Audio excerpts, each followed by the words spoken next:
as opposed to signaling a direction that only Borello followed, a direction we said we wanted to follow but didn't, perhaps due to our understanding that art and life should never actually be combined. Art should be the disquieting or conciliatory dream of a certain wakefulness. Art and life coming together as one should only be fantasy, an impossible fantasy, an abyss it was better not to peer into, an abyss we retreated from in fear, understanding, as I said, that Borello's work could only end the way it had, or the way the rumors said it had. Borello was headed down a path that led to either art or madness and annihilation. Exhausted, he had fallen only to look ahead toward the end of the path and discover that it had no horizon, just a wall of solid rock like the one they found him at the foot of, according to what I was told. Or maybe he'd encountered a stranger on that path, who'd laughed brutally at his ignorance and innocence. Or perhaps there was only a mirror none of us, not even Borello, would ever want to look into.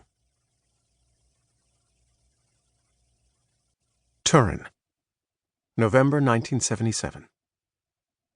We grant to the young all the rights and authority that we deny and want to seize brutally from the old, the dying, and the dead. F. T. Marinetti, The Necessity and Beauty of Violence. A few yards ahead, the old professor's back curves in such a way that it's impossible to see the nape of his neck. The hollow in his jacket is due to that curvature and to his habit of leading with his head as he walks. Pietro or Peter Linden, also called Pitz and Peak, though only by his mother, knows this is called swan neck, a deformity that can be corrected because he had it as a child, and his mother corrected it in the style of those times, by placing a stack of books on his head and making him walk around the house without the books falling. From behind, Pietro or Peter Linden can see only the tip of the old professor's ears, and crowning his skull, a bit of white hair currently somewhat mussed by the wind. Winter seems to have come early, and the city is subject to cold gusts, normal over much of the year, from the mountains surrounding Turin, which are already snow-capped. Pietro or Peter Linden knows the old professor well, and doesn't need more than one or two cues to identify him. The color of the jacket he's wearing today, a leaden blue, or his hesitation when he extends his right foot, which Pietro or Peter Linden knows because the old professor once told him in class, off the subject really, that it had had to be reconstructed after he got trapped in the collapse of a house where he and his wife were squatting in Milan during the last days of the war, which gave out when the building next to it, a school with some 20-odd children locked inside, was hit by a grenade.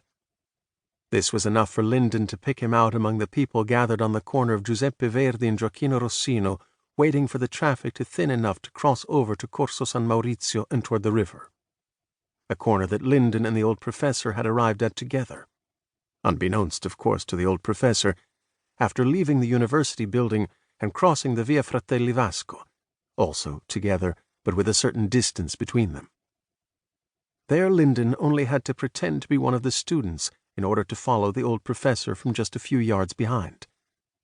Further on, the arcades of the streets offered him refuge, as did the crowds at that time of day, rushing somewhat because the shops were about to close, but still too slow for Linden, who often had the impression that people never walk fast enough, so much so that he, who was willing to assume important risks in order to bring about a new world, one neither he nor his comrades could envision, and that possibly would expel them when it arrived, if that ever came to pass, has only two requirements that are for him non-negotiable, and which he is sometimes surprised to find himself musing about with a malicious smile on his lips.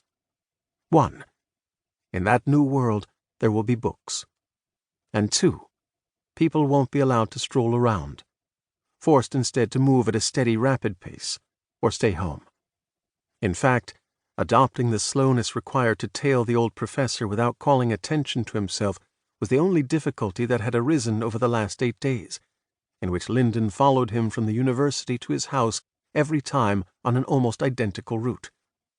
The old professor hadn't stopped or turned around even once, as if no shadow of a doubt hovered over him, as if he couldn't conceive of the possibility.